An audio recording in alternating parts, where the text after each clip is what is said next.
institucions i des de la política. Benvingudes, benvinguts a Esponi TV. Avui ens trobem amb el recent investit president Gerard Sala de la Generalitat i bé, benvingut senyor Sala.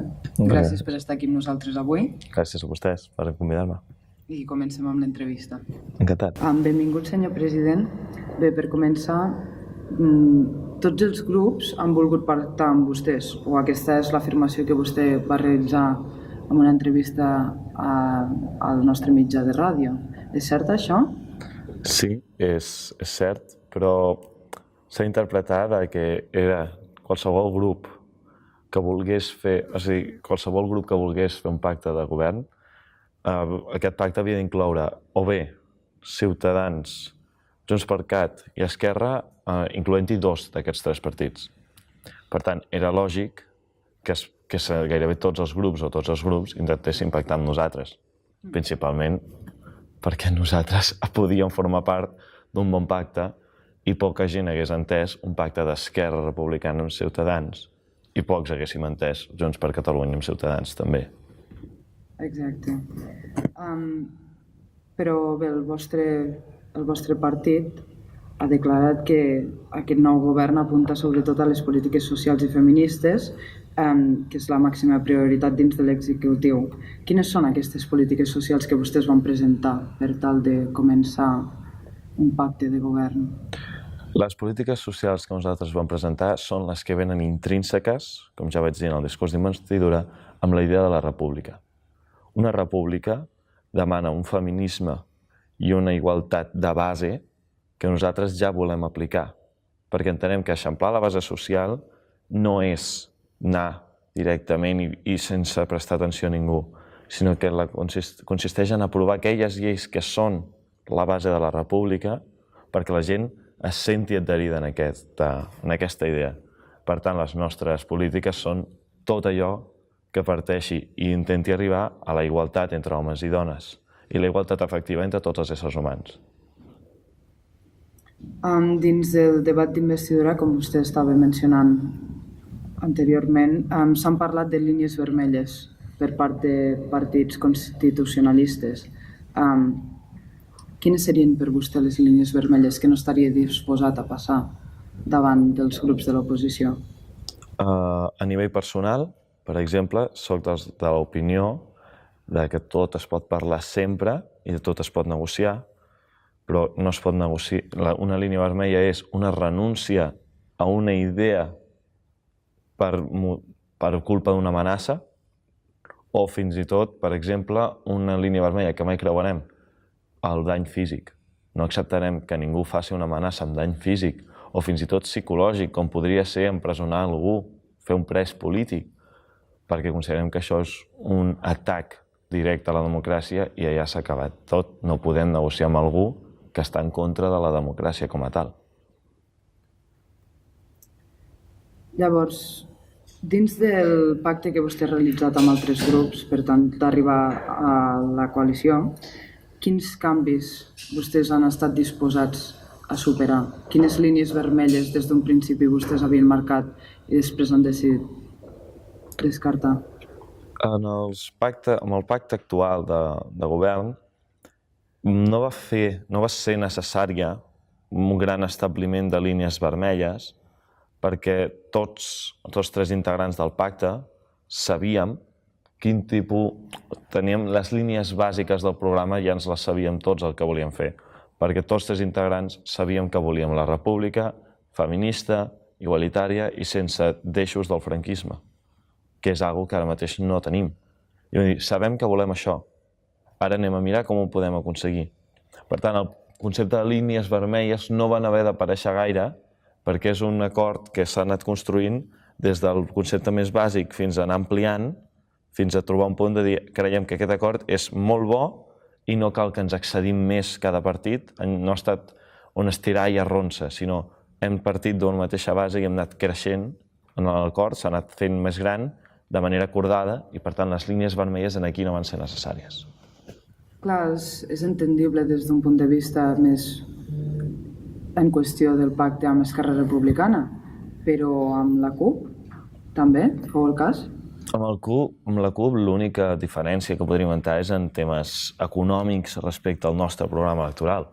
Però s'ha d'entendre que la CUP entenia perfectament que amb els seus 4 diputats tenia no només la clau d'un govern independentista, per tant, si la CUP volia un procés independentista fort, necessitaven els seus 4 diputats.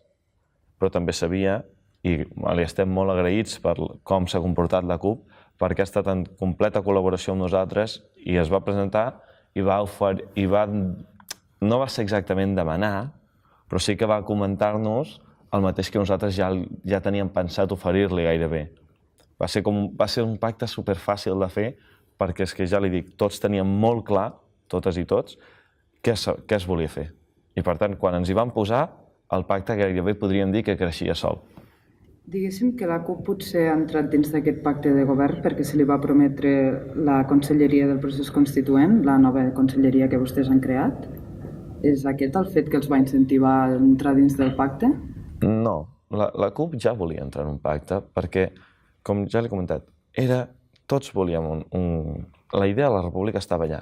Els ideals de la república estaven allà i sabíem que per aconseguir-los no podíem anar fent passos de mil·límetre. Havíem de començar a fer passos cada cop més grans i la CUP ens havia d'ajudar a això. El que sí que vam pensar amb la CUP, i ella també ens ho va demanar, és hem d'assegurar-nos d'alguna manera que no cometre els errors del passat, perquè si no, no haguéssim après, i això no pot ser.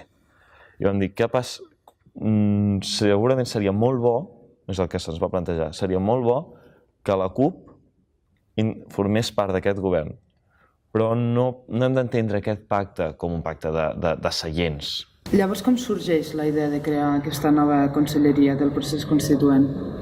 Aquesta conselleria apareix quan ens plantegem el fet de les estructures d'estat i sabem, perquè òbviament ja vam intentar fer estructures d'estat en l'anterior legislatura i vam veure que era molt complicat fer-les de bon principi. I també hi havia com certes reticències en alguns aspectes i vam dir, sabem que la CUP ara mateix no té cap persona a la presó. I sabem que la CUP té moltes capacitats i moltes ganes de tirar endavant. I sabem que el seu impuls ens ajudaria, era fantàstic per poder tirar endavant les estructures d'estat i un procés constituent que ens acabés duent a una república ja preparada, que podríem dir. Podríem estar en una república de facto abans de fer-la declarada o proclamada per segona, tercera vegada. Què podríem dir?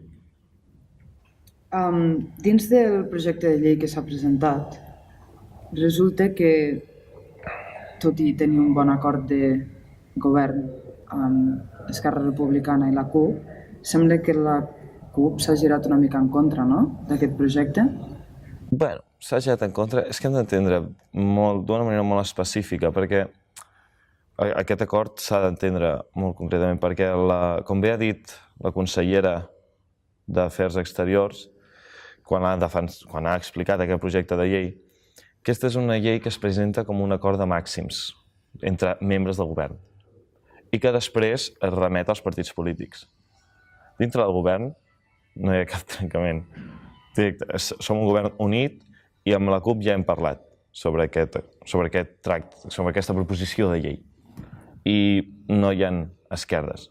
Estem segurs que amb la CUP podrem tenir diferències en les comissions, però no en el govern.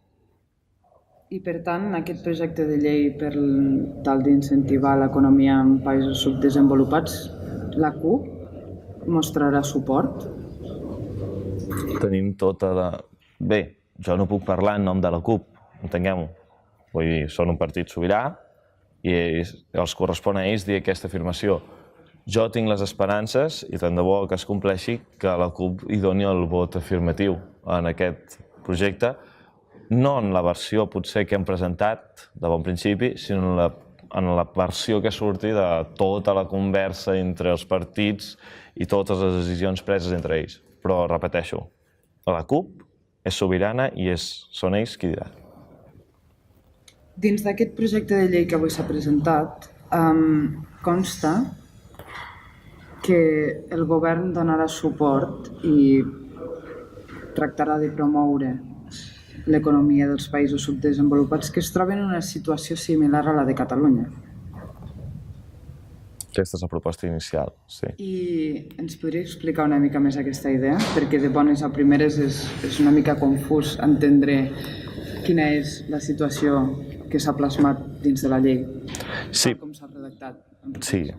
Té com un aire, li podríem dir, confús, perquè òbviament s'acaba de presentar, no ha tingut tot el temps que ens hagués agradat, allò punt per punt, anem amb calma i ho expliquem tot. Però, tot i que l'explicació que ha donat la consellera ha estat fantàstica i la roda de premsa l'he trobat jo, que estava a primera fila, no hi podria afegir res al respecte al que ella ha dit. Parlem d'ajudar els països que es troben en una situació similar a la que es troba ara a Catalunya, perquè entenem que seria molt més fàcil tenir contacte i entendre'ns amb una altra nació que ha patit el mateix que nosaltres, que no pas amb una que fos el cas contrari. És a dir, és molt més fàcil entendre un procés d'independència com podria ser Còrsega, estant des de Catalunya, que no pas intentar a Catalunya ajudar un estat com França, que actua sobre Còrsega. Lògicament, França no necessita ajuda, però per fer-nos la idea d'un estat gran sobre un petit, sobre una nació petita, Catalunya, en l'avantprojecte de llei, intentem ajudar a les nacions petites que necessiten ajuda per mantenir-se en defensa de si mateixes, perquè Catalunya hagués agraït aquesta ajuda.